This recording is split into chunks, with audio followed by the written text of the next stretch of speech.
여러분 안녕하십니까. 스카이피플이 제공하는 역사와 지식 터는 방송 알고나 삽시다. 11월 4일차 방송입니다.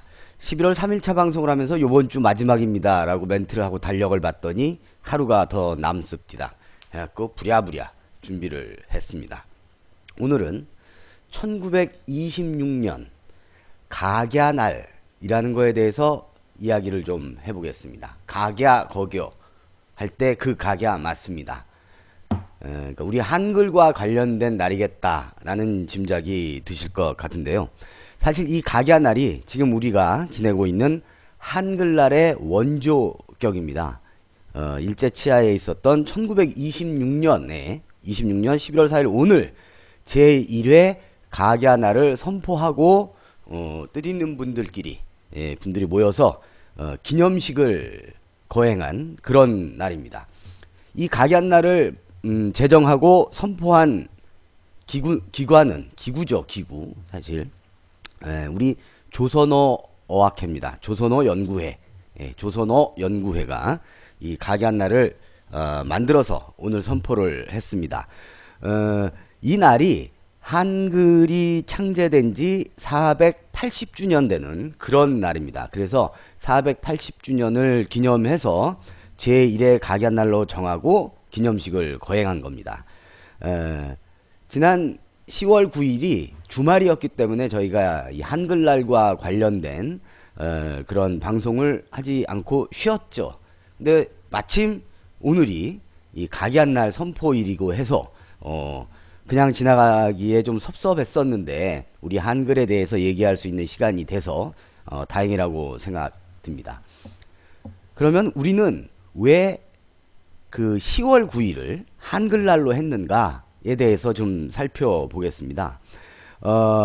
제1회 각야날 기념식이 거행된 날이 음력으로 하면 9월 29일입니다. 그러니까 1926년 음력 9월 29일에 각야날이 만들어진 거죠. 각야날로. 그냥 제정이 된 게 아니고 세종실록을 근거로 해서 당시 조선어 연구회에 계신 분들이 정하셨습니다. 세종실록에 보면 1446년 음력 9월에 우리 글이 반포됐다라고 기록이 되어 있습니다. 음력 9월이라고 표기가 되어 있습니다. 그래서 이 음력 9월을 당시에 양력으로 환산을 해보니 10월 말이 되는 거예요. 10월 28일, 뭐 10월 29일, 뭐 요쯤이 된다고 합니다.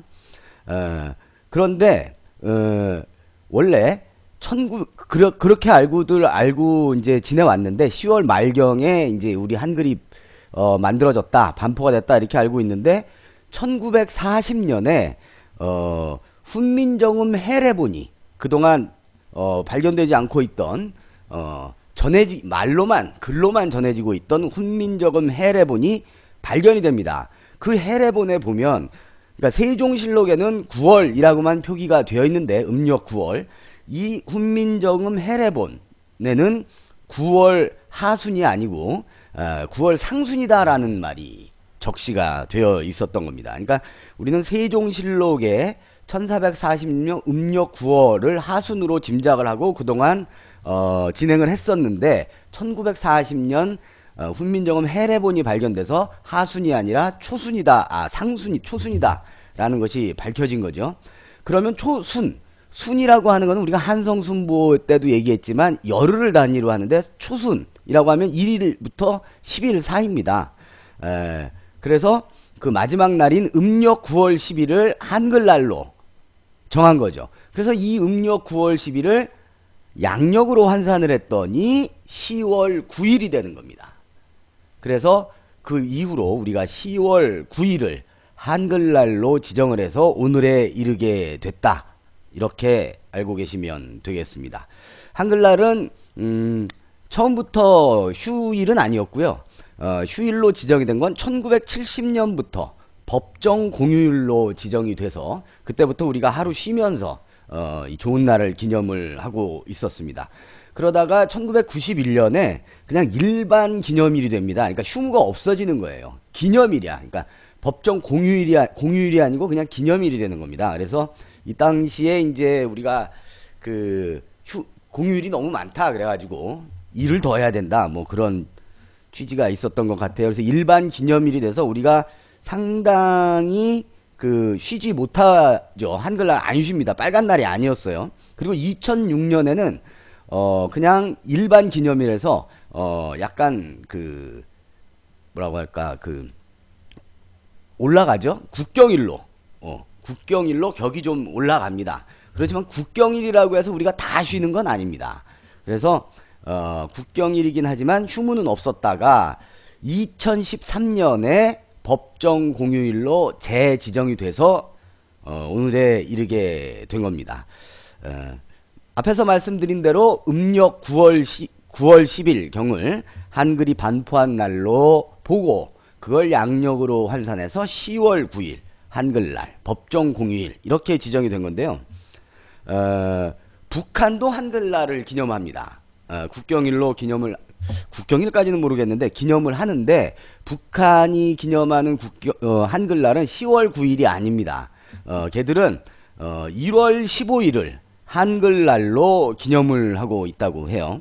그 이유는 우리는 한글을 반포한 걸 기념으로 해서 10월 9일을 잡은 거고 북쪽에서는 한글을 창제한 날, 그러니까 세종실록에 또 한글이 창제된 날도 기록이 되어 있기 때문에 이 창제가 된 날을 기준으로 삼습니다. 그래서 1월 15일에 그들은 한글날을 기념한다. 알고나 삽시다 틱하게 하나 알아두시면 좋을 것 같습니다. 이 한글날은 왜? 자, 유감독이 들어와서 뭐가 잘못된 줄 알았는데 계속 해도 되는 거죠? 예. 이 한글날은 1942년 역시 일제강점기 때인데요. 조선어학회 사건으로 우리 그 한글을 연구하는 단체들이나 여기 계시던 여러 선생님들이 탄압을 받고 또 대거 옥고를 치르게 됩니다. 그러면서 사실상 단절이 됩니다. 그러니까 1942년 이후에는 해방될 때까지는 사실상 한글날이 단절이 됐다. 그렇게 보시면 되겠습니다. 뭐 비단 여기서 일하셨던 그 좋으신 선생님들이 옥고를 치르는 것도 있었을 거고 그 다음에 30년대부터 일어났던 그 뭐 일제 창씨개명을 비롯해서 민족 말살 정책 뭐 이런 것들에 의거해서 우리 한글날을 당연히 공식적으로 기념이 못 되는 건 당연하지만 그래도 비밀리에 조선어 연구회를 중심으로 한글날을 기념했는데 그조차 하지 못했다. 이렇게 보시면 되겠습니다. 이 조선어 학회는 1921년에 만들어집니다. 우리가 잘 아는 그 국어학자 주시경 선생과 그의 제자들이 힘을 합쳐서 우리 조선어 학회를 결성하게 되는 거죠. 주요 인사로는 권덕규 선생님, 그 다음에 우리가 잘 아는 시리아 방성대국의 장지영 선생, 그 다음에 국어학자, 국어학자 최연배 선생, 그 다음에 가람 이병기 선생님, 이런 분들이 참여한, 단순히 뭐, 우리 글을 연구하는 그런 단체를 뛰어넘어서 민족운동을 펼쳤던 그런 단체다라고 이해가 됩니다. 1921년에 조선어학회가 결성이 되고 27년에 그는 이제 기관지까지 나오게 되죠. 그러니까 1926년 각야날을 만들고 그 이듬해 1년 뒤에는 기관지를 발간을 합니다. 그 기관지 이름이 한글이었어요. 우리 글, 한글, 지금 우리가 쓰는 이때 이제 공식적으로 처음 쓰여지는 거죠. 그래서 기관지 한글이 나온 이후부터 각야날보다는 한글날로 하는 게 낫겠다. 아무래도 이렇게 칭하기도 좀 쉽죠. 각야날 이렇게 하는 것보다는 좀 한글날로. 그래서 그러니까 1926년 오늘은 제1회 각야날로 지정을 해서 우리 글 한글을 기념하려고 지정을 했다가 그 이듬해부터 한글날로 이렇게 명칭을 바꿔서 개칭을 해서 기념을 했다. 이렇게 말씀드릴 수가 있겠습니다. 오늘 각야날 제1회 각야날을 기념해서 우리 한글에 대해서 살펴보면서 그런 생각이 들었습니다. 예, 지구상에 모국어가 있고 그 모국어를 자기들의 문자로 표현하는 나라가 과연 몇 개나 될까? 상당히 적습니다. 그냥 우리가 손으로 꼽을 정도, 뭐 우리나라 있을 거고, 중국, 그 다음에 일본도 사실은 한자를 차용한 거긴 하지만 뭐 인정을 해주자 보면 뭐 그 정도, 뭐 동남아로 가면 뭐 태국이나 몇몇 나라들, 그 다음에 중동 가면 이제 아랍어를 쓰는데 그건 이제 여러 나라가 쓰고 있기 때문에 아랍어와 그 아라비아 글자 뭐 이렇게 쓰는 게 있고, 그 외에 나라들은 뭐 영어가 모국어든 스페인어든 포르투갈어든 불어든 독일어든 다 글자는 알파벳을 쓰지 않습니까? 그러니까 모국어와 자국의 글자, 자민족만의 글자를 갖고 있는 그런 나라는 그렇게 많지가 않다라는 생각이, 생각 정도가 아니라 그런 사실을 다시 한번 생각해 보면서 한글을 갖고 있다는 거가 얼마나 인류사적으로 우리 민족이 자랑스러운 것인지에 대해서 생각하게 됐습니다. 특히 한글 같은 경우에는 창조자가 확실하고요.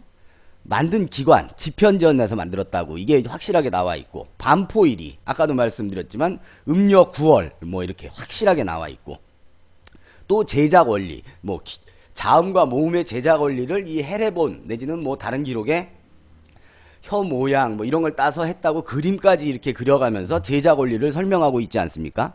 그래서 창조자, 기관, 반포일 내지는 그 창조일, 그 다음에 제작 원리까지 공식적으로 기록이 남은, 공식적으로 알려진 지구상의 유일한 언어입니다. 우리가 제일 많이 쓰고 있는 뭐 알파벳 누가 만들었습니까? 알파벳이가 만들었나? 모르잖아요.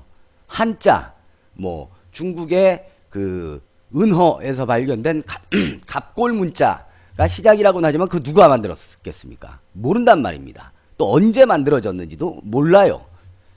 그런데 우리 한글만큼은 이런 모든 것들이 기록으로 남아있고 공식화된 유일한 문자다. 아주 자랑스럽게 생각합니다. 1926년 제1회 가견날을 선포하고 그날을 기념한 일제치하에서 참 어려우셨을 거라고 생각이 되는데, 그날이 바로 오늘 11월 4일입니다. 그래서 가견날, 지금은 한글날로 개칭이 됐지만 가견날을 이야기하면서 우리 글의 우수성, 우리 민족의 자긍심에 대해서도 함께 이야기 나눠봤습니다. 스카이피플이 제공하는 역사와 지식 터는 방송 알고나 삽시다. 역사 스토리텔러 문용기였습니다. 감사합니다.